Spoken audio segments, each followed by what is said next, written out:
আমরা যারা তার সহকর্মী ছিলাম, দীর্ঘকাল ছাত্র জীবন থেকে একসাথে রাজনীতি করেছি, আমরা অত্যন্ত ভারাক্রান্ত হয়ে যাই।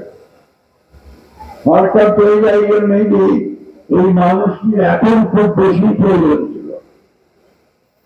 ভারাক্রান্ত হয়ে যায় এই জন্যে যে তিনি এই ফ্যাসিস্টের যে বিদায়, বিবেকানন্দের বিদায়, সেটা তিনি থেকে দিতে পারলেন না। ভারাক্রান্ত এই জন্যে যে আমি ব্যক্তিগতভাবে আমার সবচেয়ে প্রিয় শুভাকাঙ্ক্ষী এবং সত্যিকার অর্থেই একজন বন্ধুকে হারিয়েছিল এবং জাতি একজন দেশপ্রেমিক মানুষকে হারিয়েছিল। প্রিয় ভাই বোনেরা, যারা তরিকুল ইসলামের সম্পর্কে কথা বলতে গেলে একটা বই লিখতে হবে। আমার অনুরোধ থাকবে তার যোগ্য পুত্রের প্রতি তরিকুল ইসলামের জীবনের উপর একটা বই লেখা হবে। এর জন্য প্রয়োজনীয় ব্যবস্থা তিনি নেবেন। কারণ তিনি একটা ইনস্টিটিউশন, উনি নিজে একটি প্রতিষ্ঠান। সেই ছাত্র জীবন থেকে কত সংগ্রাম করেছেন, কতবার জেলে গেছেন, কতবার নির্যাতিত হয়েছেন, নিপীড়িত হয়েছেন, তারপরে মানুষকে ছেড়ে কোথাও যান। এই মৌলানা আব্দুল ভাসানী নেতৃত্বে ন্যাপ করেছেন। সেই ন্যাপ থেকে আমরা মার্চ করে জিয়াউর রহমানের বিএনপির সঙ্গে একীভূত হলো, তখন সেই বিএনপির সঙ্গে তিনি থেকেছেন। তখন থেকেই শক্ত একটা মহিলার মতো এই দক্ষিণাঞ্চলকে তিনি পাহারা দিয়ে রেখেছেন। তরিকুল ইসলামের তার বন্যাঢ্য রাজনৈতিক জীবন, তার নিশ্চয়ই একটি ডকুমেন্ট থাকা খুব প্রয়োজন।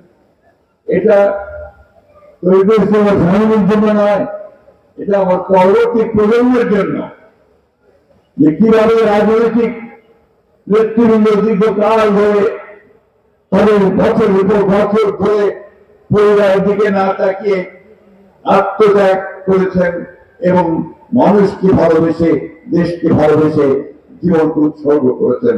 এটা আমাদের সকলের পাঠিয়ে হয়ে রাখা দরকার। আমি একই সঙ্গে আমাদের ভারতবর্ষে চলে যান তাহলে রহমানের পক্ষ থেকে আমি আজকে গভীর শ্রদ্ধা জানাই। বন্ধুগণ, নেতা সবাই হতে পারেন না। নেতা তারাই হন যারা জনগণের হৃদয়কে ছুঁয়ে যান, যাদের জন্য জনগণ কাঁদে এবং তার ভবিষ্যৎ পরবর্তীকালে লোকে বলে যে না, এই মানুষটা আমাদের মানুষ ছিল। তরিকুল ইসলাম হচ্ছেন সেই ধরনের একজন মানুষ। তার সম্পর্কে অল্প কথায় পরিশেষ করা যাবে না, সময় কম। আমি সেই কারণে শুধু এইটুকু বলতে চাই যে তরিকুল ইসলামরা বারবার জন্মান না। এনারা ক্ষণজন্মা রাজনৈতিক নেতৃত্ব। এনারা মানুষকে যেমন বোঝেন, সাধারণ মানুষকে যেমন বোঝেন, তিনি তারা রাষ্ট্রকেও বুঝতেন, রাজনীতিটাকেও ঠিক সেইভাবে বুঝতেন এবং সঠিক সিদ্ধান্ত দিতেন, পরামর্শ দিতেন। এই কারণে দেশটি বেগম খালেদা জিয়া যে কোনো ক্রিটিক্যাল টাইমে, সংকটময় মুহূর্তে তাকে ডাকতেন, তার কাছে পরামর্শ নেন।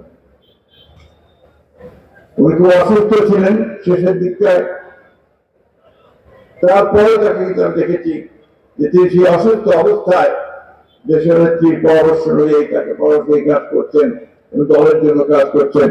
এমনকি আন্দোলন থেকে জনতার বিরুদ্ধে হুলিয়া মামলা চলছে, আন্দোলন থেকেও দলের জন্য কাজ করে যান।